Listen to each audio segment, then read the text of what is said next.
Welcome to the Confident Mental Wellness Podcast. Challenge what holds you back, where we love on and challenge business executives, entrepreneurs, authors, speakers, thought leaders, and coaches to take us deep, revealing how self-doubt, negative thinking, and even sheer fear were secrets they refuse to reveal to anyone. Secrets that once held them back. We'll hear how these leaders cast off the fear, excuses, and setbacks to move forward with purpose and passion. How they activated a mindset that set them up for success. Welcome back to Challenge What Holds You Back. And our guest today is Dr. Barrett Matthews. He's a podcaster also. He has a show called Media Boss.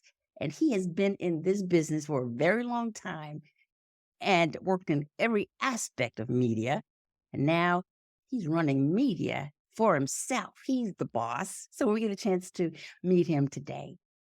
Thank you for being here, Barrett. Thank you, Stephanie. I appreciate it. Did you just call me old saying I've been in the business for? Oh, no. I'm just playing.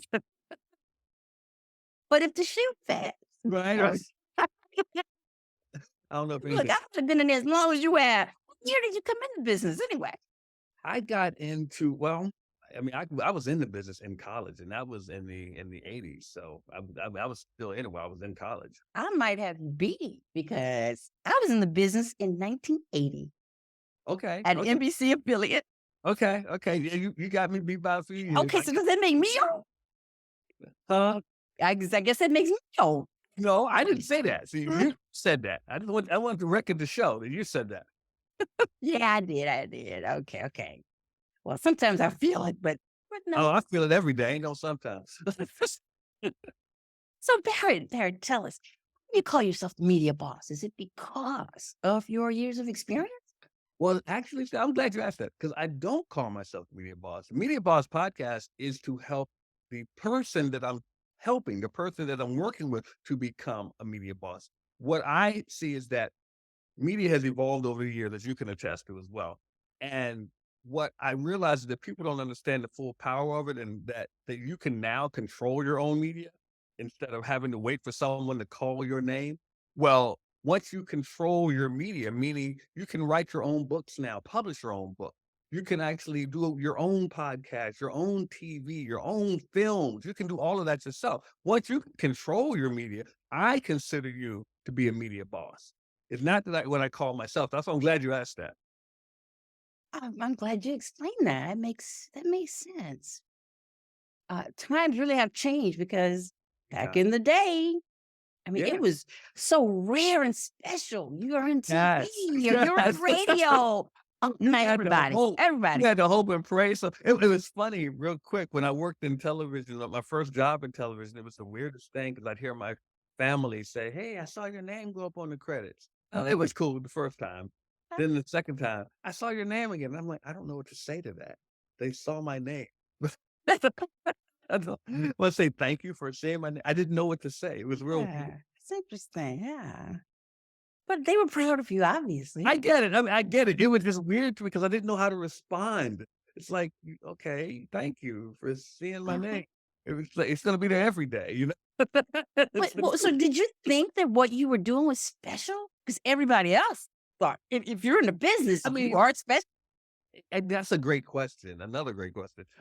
I thought it was special in the sense that, first of all, it was my first job, so thank God. Yeah, I thought that was special, but and I came to appreciate the fact that my first job was not just working for a news station; it was working for the #1 news station in the nation's capital. So, I don't that lightly. It was very special because I know a lot of people don't get that opportunity. But in the sense of just someone seeing my name, I was like, okay, once it happened the first time, that was special. That was special to me. After that, I'm like, every time the news comes on every night. So every time it's not going to change, you know? So, I remember people saying to me who were working there, "Barry, you want your name on this?" And I was like, "Is it going to pay me more?" You know, because after a while, it didn't make that big of a difference to me unless it was some special project. If it was just the nightly news, it was just the same thing to me. What were you doing? I was an assistant director. My job was a little everything: floor directing, setting up sets, going into the booth and directing some bumpers, directing some of the promos we did and so forth. So I did a little bit of everything, and sometimes sitting next to the director and making sure that he had everything timed out properly, had everything he needed as well. So it was a lot, but it was a lot of fun. It was a great learning experience. Got to work with some great people. So, how did you get that job, and how old were you? What attracted you to the media? Whoa, which one? Where do you want to go first? How old? Okay. How old was I when I was at that particular job? I was 23. I Eh, was 23 years old. Yeah. And how I got the job when I was in college, I interned there. That was one of the places I interned in the summer. And I got to meet a gentleman who was at this time, he was a weekend sports anchor. He did some subbing in the weekdays for the sports anchor when he wasn't available. And you may have heard of him. He is now the sportscaster James Brown. Oh, okay. And Yes, I yes, of went in course. as an intern. I went into our sports. I was a sports intern. I went into the room one day, and he said, "What is?" and keep he was on a keep this in mind, guys. He was on a typewriter. Let you know how long ago this was. He was on a typewriter, and he says, "Hey guys, what are the names of some race car drivers?" So I started just naming some race car drivers. And he said, "Wow, a brother that knows auto racing." Now keep in mind, I really didn't know auto racing per se, but I knew some of the names of the drivers. Yeah, So yeah. after that, he kind of just took me under his wing, and he would contact me, ask me if I wanted to go out to this place with him and meet some athletes and stuff. We would go to see like to the hockey arena, and because he had to interview some of the hockey players. Basketball, same thing. He asked me to ride with him to at that time the Washington Redskins to their training camp and it was cool. I got to take pictures with some of my idols and took pictures with him and some of the football players. Like I said, he just took me under his wing. He even helped me with my college thesis. Helped me with some data. He was the nicest man I've ever met. Yeah, So when I got out of school okay. and I was looking for work, and I told him I was looking for work, told some other people, look, he helped put in a word for me with the people there. And someone else did too. I got some people I knew who knew some of the higher ups at the station. Come on, guys, it is who you know sometimes. And and I had interned there. So that went a long way that I interned there. So anybody young listening to this, do your internship, please. And I was offered a job there as an assistant director. And that's how I got it. Now, what got me interested in media, we got to go way back. Um, Okay. Let's go. I have always, it's funny, the things you take for granted in life, I'd always been interested in, radio, television, stuff like that. It was just, and I was always a good writer. It was just, it's something that I just took for granted. So I thought, I thought I wanted to be an architect. I went to college. I went to Hampton University as an architecture major, and it kicked my butt up and down the place. Ah, I mean, Stephanie, it was bad.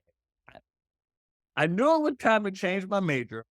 I found myself waking up during a physics exam. waking up during the exam. Doing the exam. I'd never fallen asleep during a test in my Oh life. my goodness. And I knew it was time to change my major when I found myself waking up during the exam. And I didn't know what to change it to. I had no idea. And my sister said to me, "Well, you've always been interested in radio and television and stuff." And I said, "Isn't everybody?" I'm like, because I didn't think there was a big deal. First of all, I didn't think it was a big deal because I thought everybody liked television, everybody liked radio. I didn't think it was a big deal. Then I didn't think that it was a major. I honestly didn't. I didn't think of it as a major. And I changed over to mass media arts. My grades shot up, and I got to be in school. It was cool because you just don't know who's going to do what in life. And one of the I ended up being the sports director for a radio station. I ended up at one point I was called Mr. Mass Media because I was doing a post game TV show for the football team. I was calling games on the radio, play by play and color for football. I was calling games for basketball. I was writing for the school newspaper. I was doing all these things. Wow. It's funny, but one of the guys I got to call basketball games with is Kevin Frazier from Entertainment Tonight. Ah, We were in college together for a short period of time, and we got to call games together. So it was oh, cool. I'm like, who knew that he was going to end up being that guy? But as I'm proud of him, very proud of him. yeah, he's doing well. Yeah, my husband went to Hampton too, so we Oh, can talk really? about that. Yeah. You have a great husband, by the way, Yes, I do, yeah. Who was also in the business. We and used to very be smart. co-anchors together Oh, years really? ago, 30 years ago. Really? Oh, that's so cute. Yeah. So, Did I answer all the questions there? yeah, sure. Well, you were on Okay. your way. Yeah. I mean, Okay. you started taking jobs on, but you said you didn't think it was that big of a deal. Well, let me put it. I didn't think it was work to me. It was a job to me. It was fun. I enjoyed it, So you weren't but starstruck. exactly, I wasn't. And now, don't that's funny you said I wasn't starstruck. When I first started, I was starstruck with the anchors because these were people I grew up watching on TV, and so Yeah. I was. And I remember one of the trainers I had, a guy named Brad.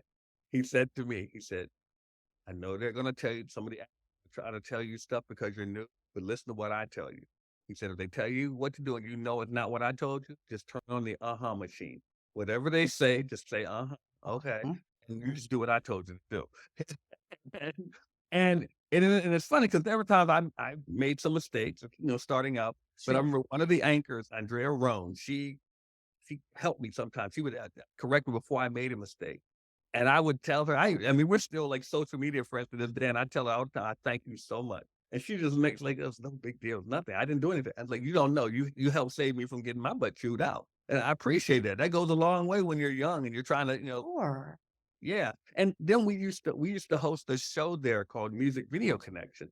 So a lot of the TV stars and record stars would come in there, and I got to meet them and hang out with them.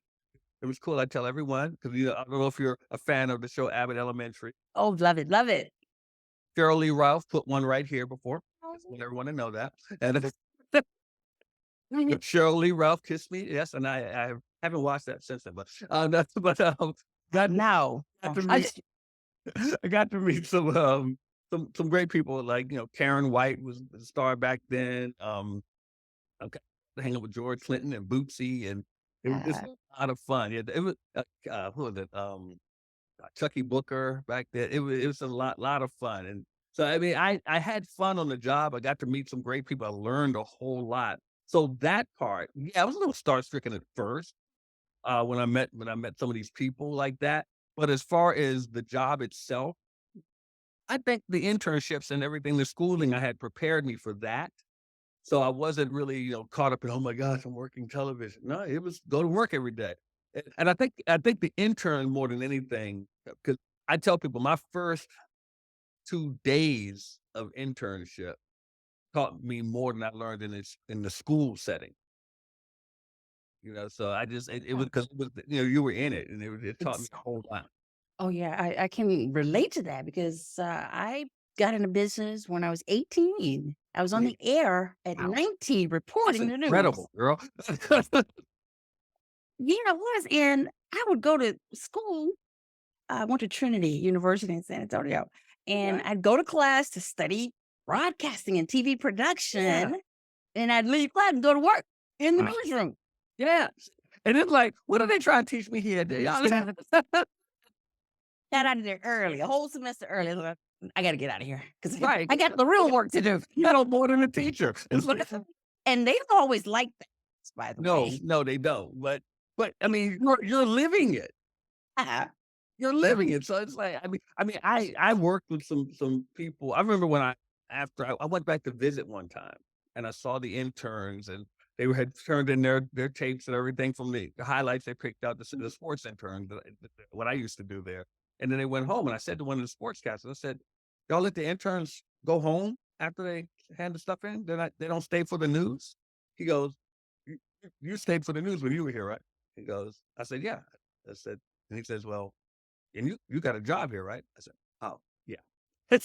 Got it. got it. It makes a difference. Uh-huh. I think it does in general, though, in life. I mean, if people Yeah, see I mean, I your wanted to passion and see what my interest. work did. I wanted to see it all the way to the end. So, Ah, so let me ask you this question. So mhm, when you got in the business, you're young, you're in college, you began to meet some of the people that you've admired on TV. mhm, Now you're rubbing shoulders with. mhm, Tell me about your family. mm, Did your family look up to you? Did your mm. family ever tell you you can't leave that? I mean, you've made it, so you better stay in that, and don't you think about doing anything else. Well, Did you ever well, have? well, first of all, they were proud. They were very proud of that position. I remember my uncle when I was unemployed, he was just saying, "I can't believe the people ain't hired you as good as you are." And I just appreciated that, that he stood by me like that. But yeah, I mean, when I got the job working in television, they, of course, I mean, not only you got your son working in television, but local television, and you can tell everybody that that your son. Oh yes, that was, yeah, that was a big deal to them. Was that And pressure for you? it wasn't. It wasn't pressure. Now, when I got my second opportunity, because James Brown, he looked out for me. When he started moving up and got up to CBS in New York, he reached back and said, "Hey, would you like to interview for a position in New York?" Now, keep in mind, Stephanie, when I was in college, I was telling all my friends that one day I'm going to work for CBS Sports. I didn't expect it a year out of college. I didn't expect that. And I got that. I had two interviews. The first one, I didn't get the job. So then another opportunity came around and I got a job there. Now, see, that one was a little bit, because now you not only got a job, but you're moving to New York. Oh, that's the big leagues.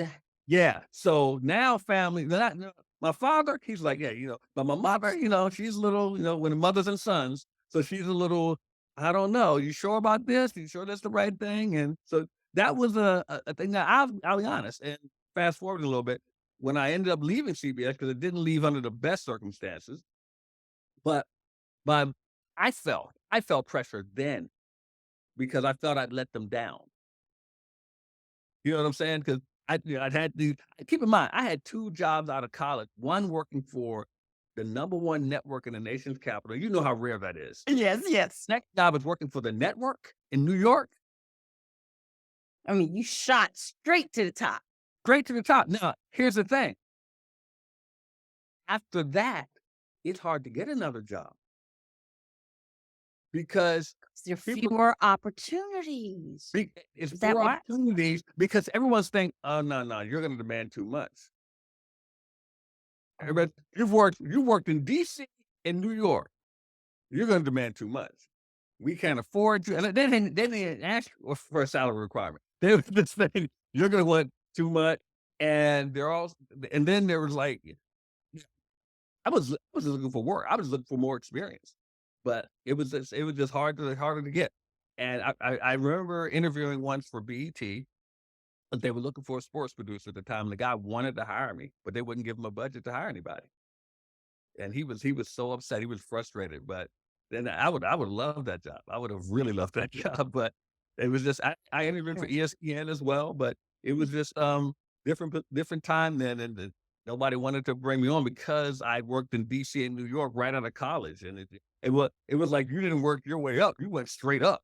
And Right. so that it was one Yes. of those things. I just, eventually, I took a position, at cable access company, and shortly after that, I ended up getting out of television for a good while. Well, out of broadcast television, working for someone, for Right. a long time. Yeah. You know, when you come out of the business, Uh-huh. I like the way I you did. mean, that that can be a rough transition because everybody's used to seeing you up here, Yep. and you can almost feel like you have to explain why you're not there or hide. What Mm. did you do? Fortunately, I had a professor in college, Bob Foster, and he told us all this, and I don't know if it stuck with anyone else, but it stuck with me. And he said, "You haven't worked in television until you've been fired." Well, and that's what happened with me at CBS.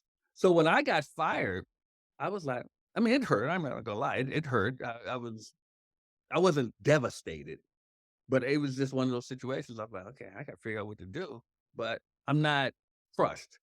I knew that, like, my boss at that time, he didn't want me fired. Matter of fact, they did it when he was out of town purposely. Uh-huh. Yeah. Yes. And he was upset when he came back. But I mean, he and I, we're friends to this day. But it was just one of those things that I knew I had to do something. So I mean, I literally was, while I was still in New York, I was coming up to the office and saying hi to my friend that worked there while I was still looking for work. And he told me, he said, keep coming up here. He said, you're making them uncomfortable. He Because said, they "Somebody know they did you wrong. no, they did you wrong." And they're trying to, why are you coming up here? What you doing? And he said, I told him he got friends here. So he and it was just one of those things that, I was just coming to see my friends. I wasn't, there. But like I said, it bothered me. But I told you earlier, it bothered me more than I thought I let my family down more than anything. Did they say that Yeah. you let them down? No, it was just internal. It was internal. But Mhm. I mean, but you 'Cause I don't could feel see how that proud pressure. I they mean, how did were. you resolve that? Did you talk that out with them, or did you just kind I of push kept it plugging down and kept moving? kept plugging away till I found more work.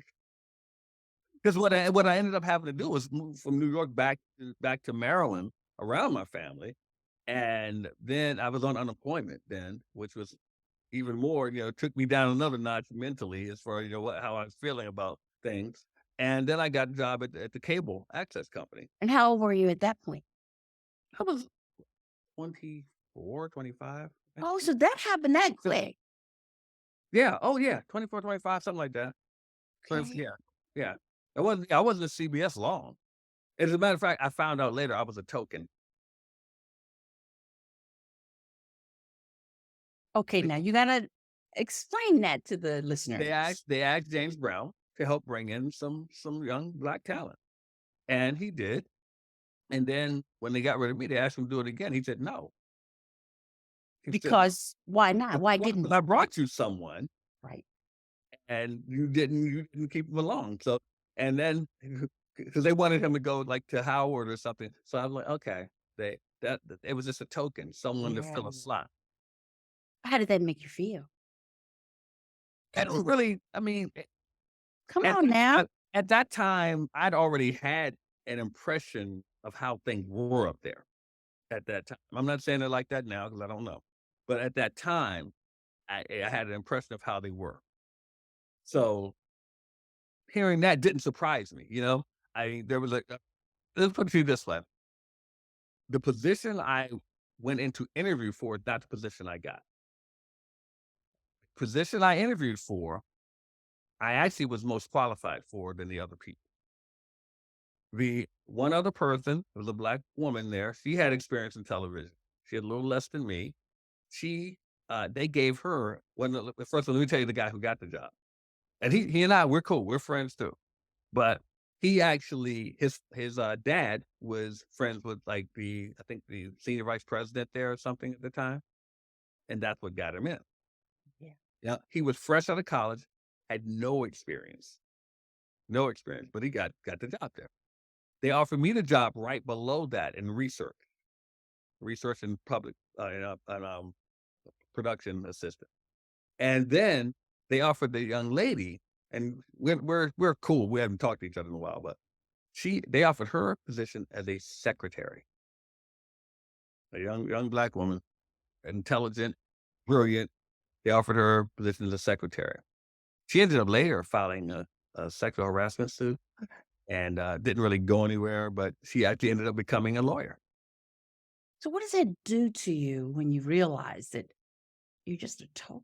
What does that do inside? Like I said, it didn't bother me as much, it probably as it should have, only because of the other stuff I had seen and dealt with there. It didn't see, I didn't find that out until later after I was gone anyway. So it was just it didn't really faze me. Like I mean, I remember sitting in our section, like I said, my boss was a black man and he hired and we had we had like 2 or 3 other black people in our department and some people Caucasian and so forth. We got the great problem. We got along, had a great time together. But people would literally come by and stare sometimes. You mean when y'all are all sitting together, you mean? Hmm. Stare. Yeah. What, like, y'all gonna start something up in here? Is that No, it what wasn't like is the that. It was question? no, it wasn't. It was just like they weren't used to seeing that many black people at there. That well, it just wasn't the norm. It wasn't. Wasn't the norm. So it wasn't. Yeah. It was just something. I tell people. And you and I talked about this prior. I in New York is where I encountered the most racism in my life, oddly, and I lived in Georgia. But so My goodness. yeah. Now, we've So talked about your career and how it developed and the opportunities that you've had, the people that you've met. But there is an underbelly in the media. oh yes. When it comes to mental wellness, what are the Mm. greatest challenges? I have run into a few people in the media who have turned to alcohol. Turned to alcohol because it is a very fast paced, very intense environment with a lot of pressure. And if you don't, I mean, everything is about deadline. There's a saying is hurry up and wait because you got to hurry up and get things ready. And then you can hurry up and get something ready to roll. And then they say, okay, we're not going to run that today. Yep. And you have pushed yourself to the brink of exhaustion just to get the running. I remember running tapes up and down stairs and stuff. I remember, I mean, it's just a lot of stuff that goes on. The pressure. Now, keep in mind, when I was an intern, even when I was working in new broadcast news, it was kind of a rush. It was kind Yeah. of a rush to me. I enjoyed it because I was young. Oh, yeah. It's I was young. I exciting. didn't. Only mouth I had to beat was my own. So it was a little different for me. And even when I went up to CBS, I mean, I was working 7 days a week. And I was working 7 days a week. It was cool. I was young. I was in my early 20s. And I was working in sports, which is something I love. So it was cool. Yeah. And Yeah. like I said, you got a family to feed, that's a little different. You got a mortgage to pay, it's a little different. You got people coming after you, it's a little different. But the one thing you do have coming after you in the media, someone wants your job. Always. So you always under the pressure or looking over your shoulder. And Stephanie, you know what I'm talking about when I say this. I don't know how it is today, but you didn't get no paid internships back then. Uh-uh. You did that internship for free because you needed the experience and you needed to put something on a tape to show them that you have Exactly. done this type of work. And they knew you were doing it for free because they could always get someone else to replace you. So the pressure started even as an intern. And it's just something that, over the years, like I said, I've seen people, I've worked with people, they're recovering alcoholics. I've seen, now, and I'm saying alcoholism because I don't know about any other substances that they use, but I'm sure that they were there too. I mean, and I shouldn't say this because actually I went to a party that a colleague threw one time, and someone I knew there partaking in some drugs there. So I do know Mhm. about that, but Yeah, I don't it's out really there. yeah, it's out there. Oh, But yeah. it becomes part of the culture after a while. I mean, Yeah, we I see it in guess. the entertainment realm with, TV stars, movie stars, so it's not that far across the street to go to the news department or the radio Mhm. stations and so forth. I mean, I've known people, and like I said, the underbelly talking about the sexism. I told you about my friend who had to file a lawsuit. I know people who have been on radio stations who were female hosts of shows who were harassed by guests, by big name guests, like people whose names who I shall not You mention. mean like But sexual harassment? Is that what you yes, mean? yes. Woo! So like that wouldn't have split up in the Me Too movement era. No, no, no. Well, I never Oh, because right now this is still some stuff going on. yeah, that's true. Yeah. There's still stuff going on, and I mean, it's sad, but there's Yeah. stuff going on, and I mean, I've seen it all, and I've seen the racism, the sexism, the nepotism. Like I said, I've seen all the isms, and it just it goes on, and it's in the industry. And I hope I'm not deterring anyone from going in the industry because Oh, I mean, it's a different animal now, and you're gonna tell us about how you don't have to put up with that when you can have your That is true. network. Right. You can. You can, but I just want to let people Yeah. know that it is different, and I really feel for the women in the industry because it's hard, and the pay is not as great as a lot of people think it is, and you know this. It's not as great as a lot of people think it is because No. they can replace you. I met now keep in mind, when I started in media, this was back in '88. Mm. 88. I was an assistant director for the number one news station in Washington, D.C. I was making 13,000 a year. The next year I got a raise to 15,000. I moved to the network the next year. I was making 22,000 in '89. Now, fast forward to the early 2000s, I went down to Macon, Georgia. Met this young lady there. She was a weekend anchor and a reporter, a street reporter. Now, you know, talent gets paid a little bit more than the people who were behind the scenes. Yeah, they do. This was 2001. She was making 18,000 a year. Wow. Yeah. I That's the was early 2000s now. right. That's And amazing. I was right, exactly. And she was on air. Oh, well, Yeah. now my question is, okay, did she have an agent? I don't know.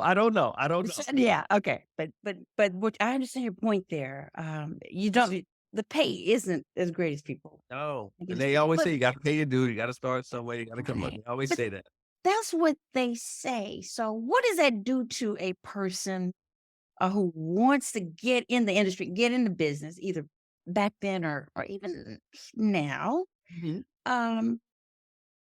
And they get on the job or they get into the environment and they see the nepotism, racism, and all the isms, the stress, the deadlines, the fear of who's going to take your job and how are the ratings? Do they still like me?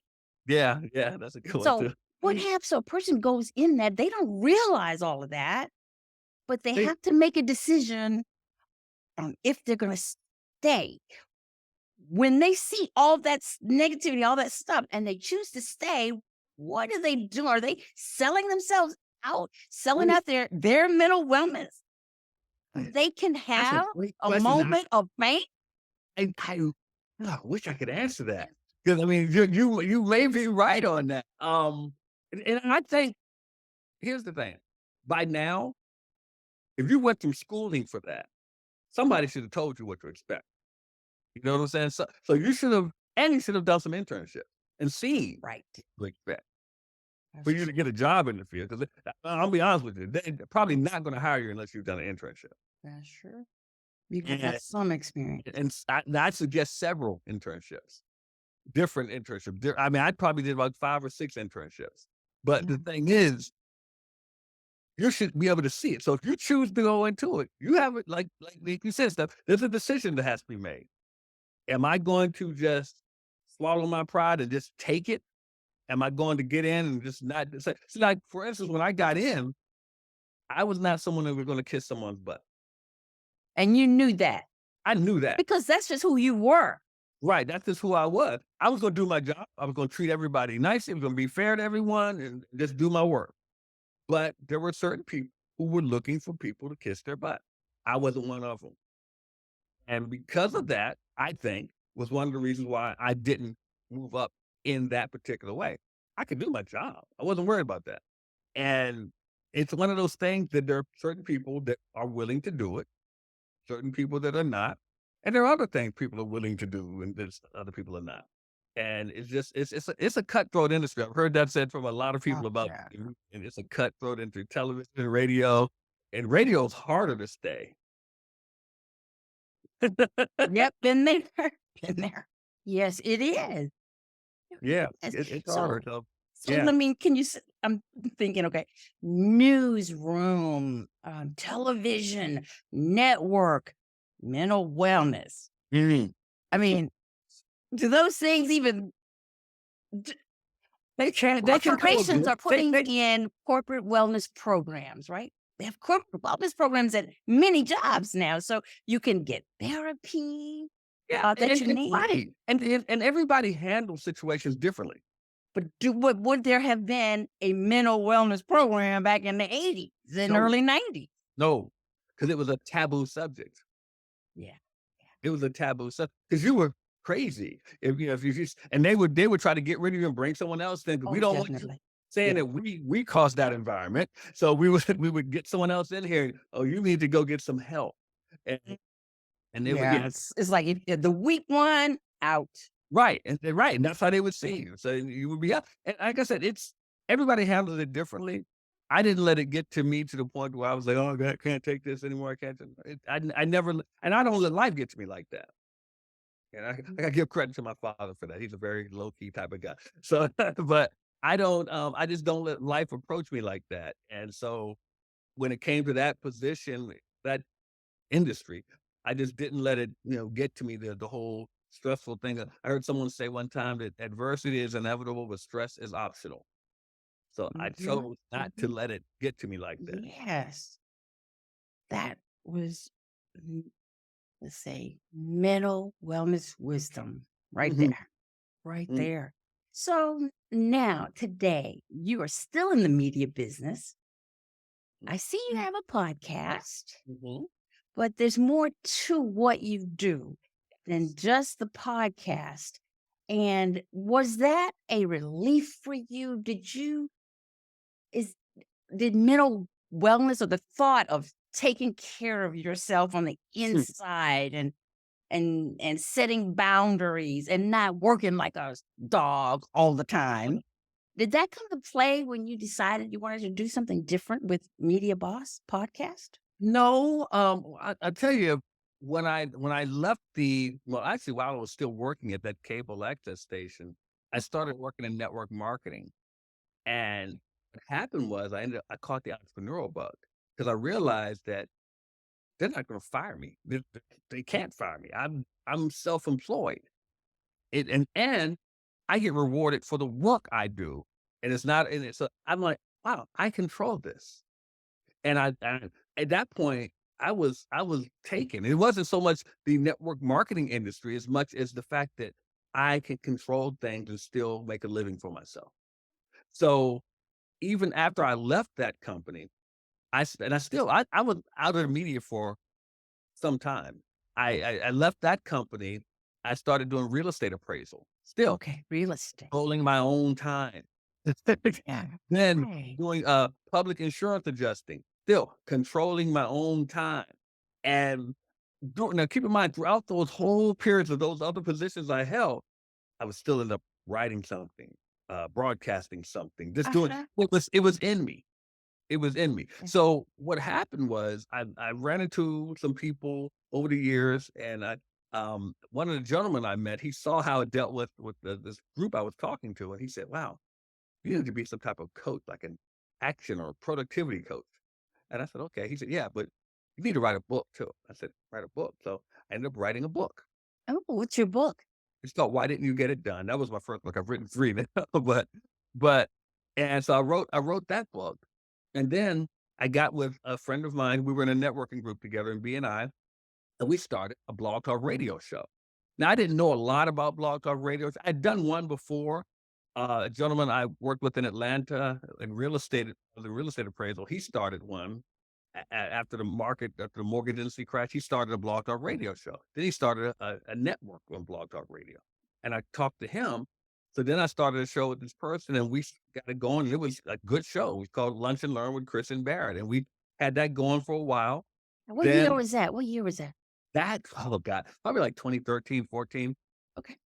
And a mutual friend of ours, Taria, she was helping. She was around like that time. I think she might have even been on the show. And but we had then that's the Chris had to go do some other things. I got another partner, Kelly. We did a show together. Then I was doing something by myself, and then I said, you know what? I'm going to start focusing on what I can do to help other people in business. Because I was still at that time I was coaching productivity, but I was still doing my media. And a friend, he said, "Hey, man, I'm going to start an online radio show." And I had this person, I got that person, this person to be host of it. would you like to be one of the co-hosts? And I'm like, God, I love working with those people. I said, sure, I'll be a co-host. And that was called the Black CEO Morning Show. Now, keep in mind, I'm thinking that I'm one of the co-hosts of the show. Right. I got set up, Stephanie. Um, What they happened? actually made me the main host and executive producer of the show. Okay, so you did And the so interviewing and the eventually, editing. huh? You did the interviewing and the production. Editing. Yeah, and see, eventually, all the other hosts, they left and were replaced by other people. I'm like, hold up, I'm the only one here.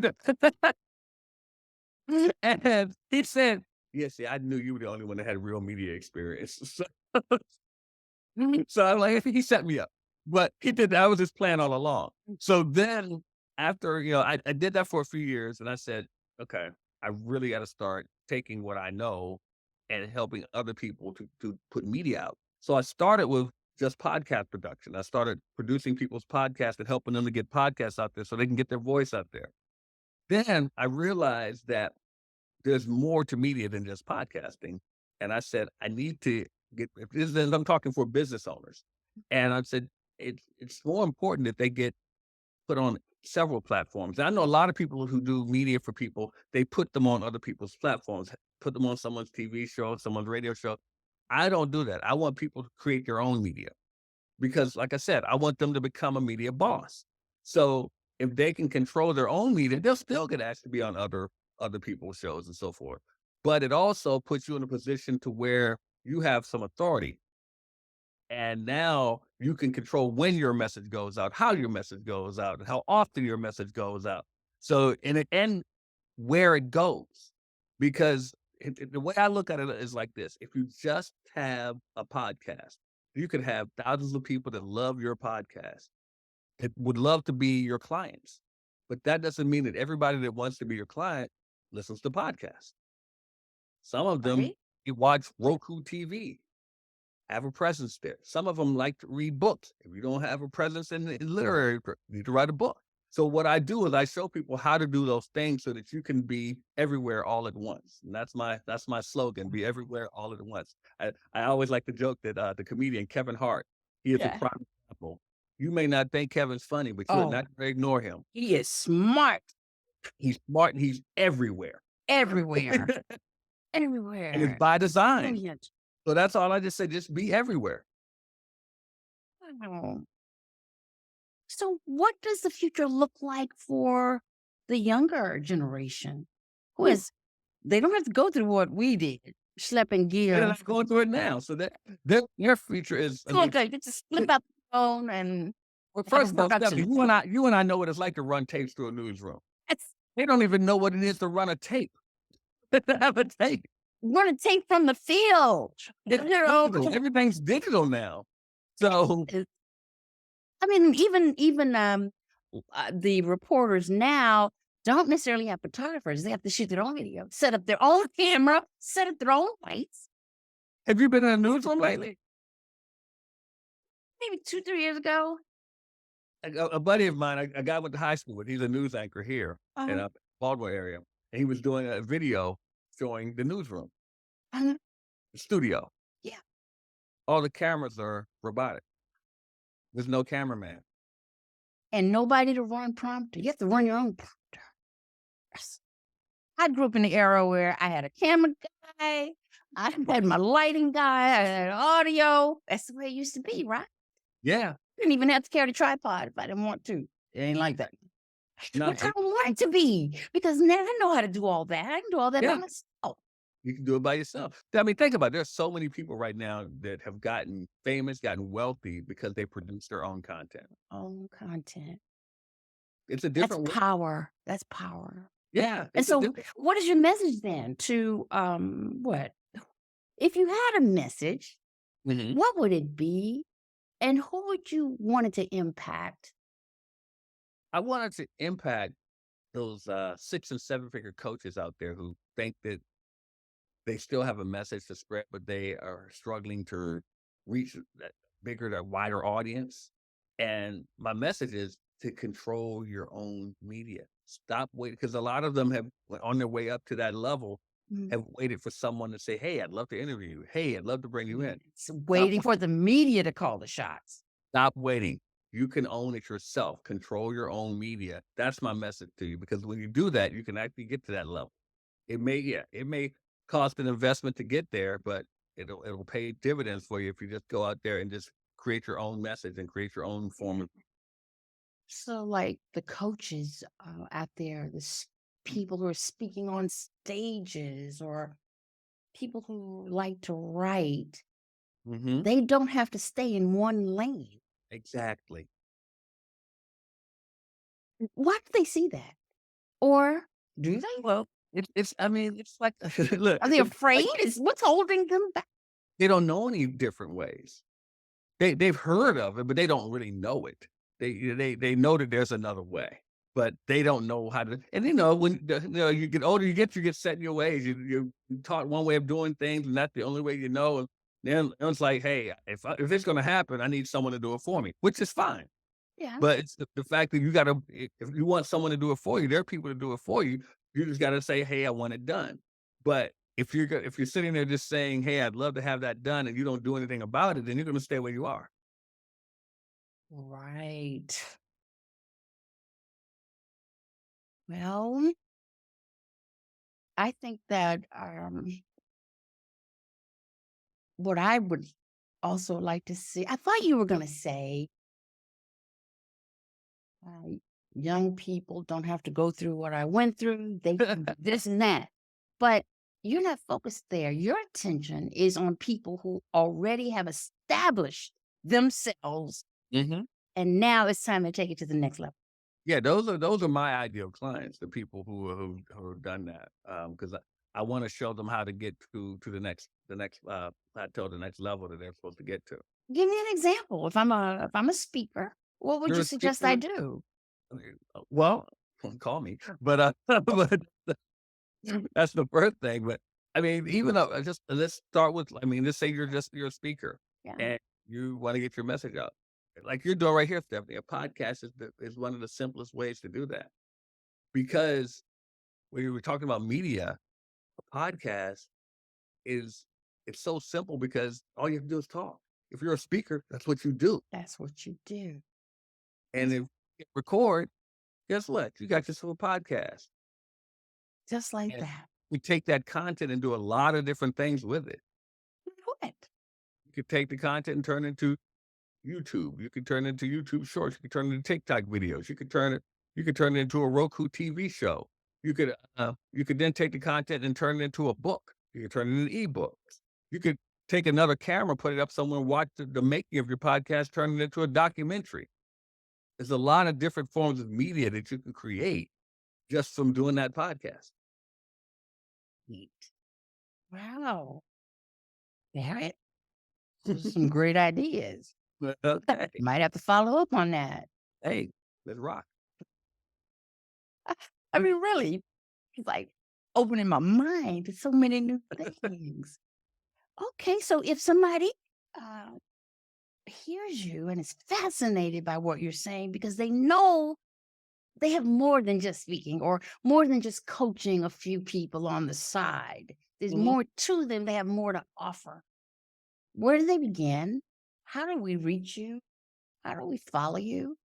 Well, a couple of ways. One, I have a complimentary gift I'd like to give everybody. Just go to 5waystoPayingClients.com.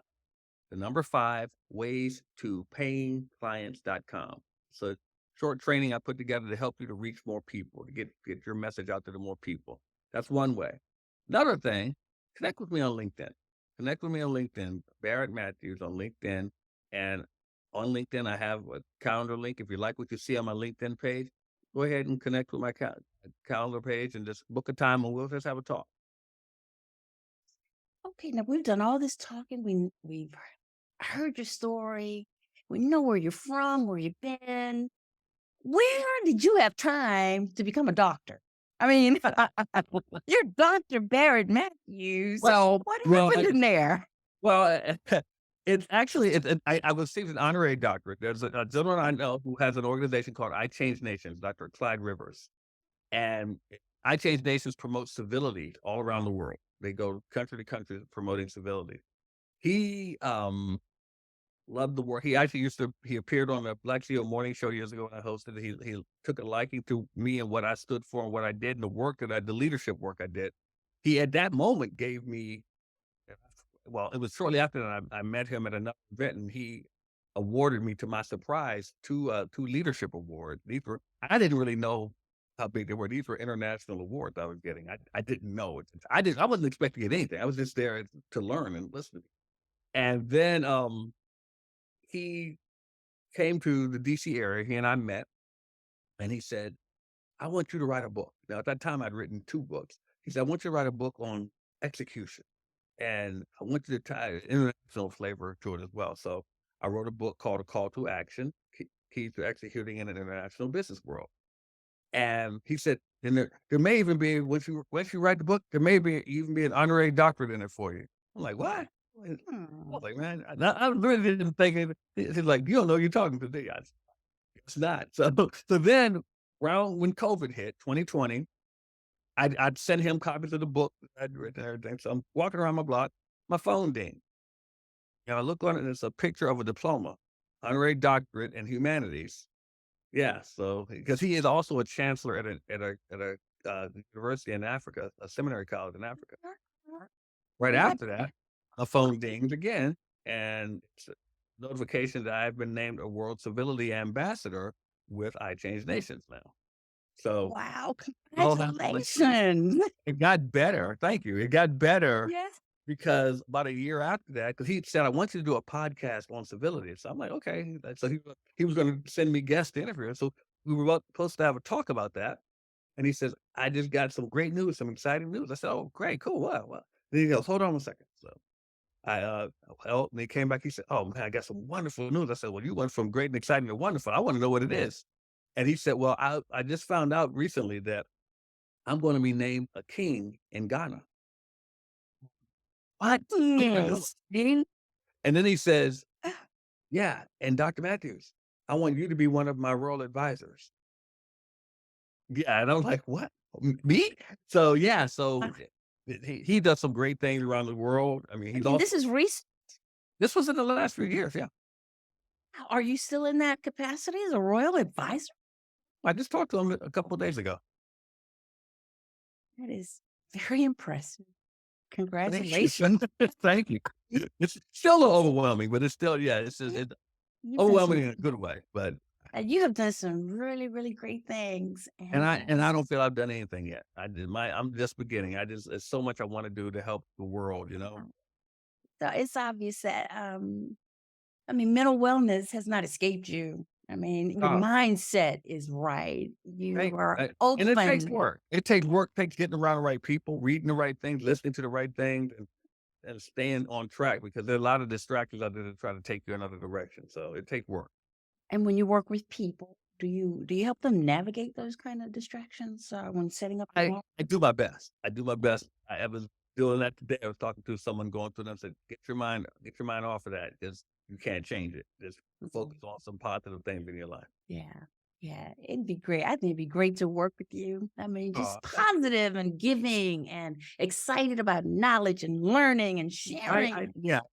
Like I said, a lot of it's in me, but a lot of it I learned from other people, from being around other positive people. You feed off of what they give. And that's exactly what's happening for me. And I don't feed into negativity. So that's the other thing. That's the other thing.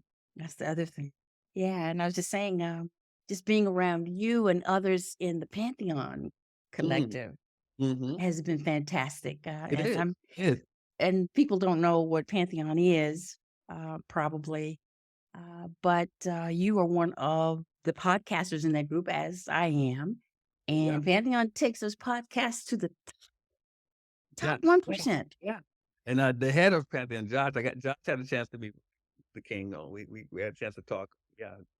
That's really cool. Yeah. So, and Pantheon is an option for people who work with you. I guess you would tell them about that opportunity too, right? Yeah. I actually have some packages that include working with them as well. So. Well, thank you so much, Barrett. It's great to get to know you and share stories and see that you could come out of that crazy business of Yeah, yeah, TV yeah, and be okay. And yeah. some people are not okay when they That's leave that business, that's true. A lot of people. but you are, and you're a delight to be around. Thanks again. Right. Yeah, you too, and tell your husband I said hi from Hampton. Definitely. You guys have to meet. You All too. right. Thank you. Because everyone's journey to confident mental wellness includes challenges, you're going to find a lot of value in our newest book, The Secret You Hide Holds You Back, How Letting Go Sweetens Life and Makes You Free. It's coming soon. If you know of a leader who would be perfect for this podcast, they've cast off the fear, excuses, and setbacks to activate a mindset that sets them up for success, please send them my way.